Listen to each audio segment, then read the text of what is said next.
Bentornati a un nuovissimo appuntamento con le previsioni meteo. Lungo l'arco alpino nel corso della giornata di domenica scenderà un fronte instabile che riuscirà comunque ad agire sulle zone alpine e anche su quelle prealpine, specie sul Friuli Venezia Giulia e sulle Dolomiti Venete. Per il resto non avremo fenomeni, prevarrà questa circolazione, l'unica insidia che come vedete sarà caratterizzata da tempo comunque in gran parte soleggiato e piuttosto caldo su gran parte dell'Italia.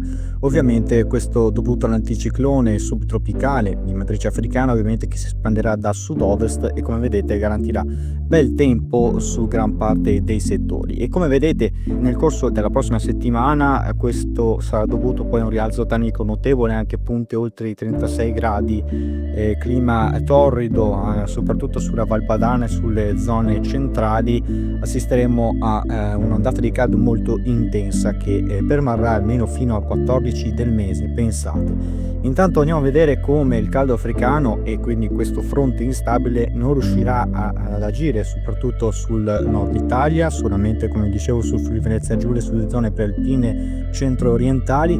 Il caldo africano sarà molto più intenso nel corso dei prossimi giorni. Già nella giornata di domenica, come vedete, subiremo dei valori anche oltre i 34 gradi sulle zone del centro-sud Italia, mentre come vedete altrove avremo punti di 33 gradi al nord, tra i 27 e i 30 gradi, con afa comunque moderata.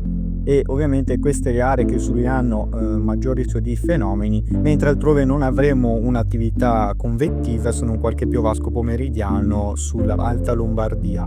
Per quanto riguarda la giornata di lunedì, come vedete continua ad evolvere un capo di alta pressione che si espande da sud, quindi dall'Africa, si espanderà poi verso l'Europa occidentale e nel corso poi dei giorni successivi andrà poi progredendo sempre più verso l'Europa centrale, con temperature che cominceranno ad aumentare notevolmente, sempre tra i 30 e i 34 gradi generalmente su tutta quanta l'Italia, con un piccolo minimo che si addosserà sulla Spagna e porterà già dei locali temporali pomeridiani. Poi mercoledì agirà in modo più notevole sulla Spagna e in parte sulla Francia occidentale. Da noi invece è caldo che diverrà più afoso, quindi nessuna pioggia in vista, e quindi questo prevarrà almeno fino al 11 del mese, sono tratti anche oltre. La tendenza vede poi ancora comunque da confermare dal 16 in poi un esteso campo anticiclonico che si dirigerà sull'Europa occidentale, mentre scivolerà proprio verso il nord-est sul comparto adriatico un circolo depressionario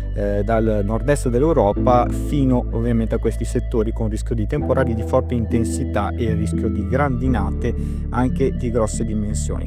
Questa tendenza è ancora comunque da evolvere, da analizzare ulteriormente, avendo una distanza temporale ancora molto elevata. Continuate comunque a seguirci e intanto buona ondata di caldo intenso a tutti in arrivo.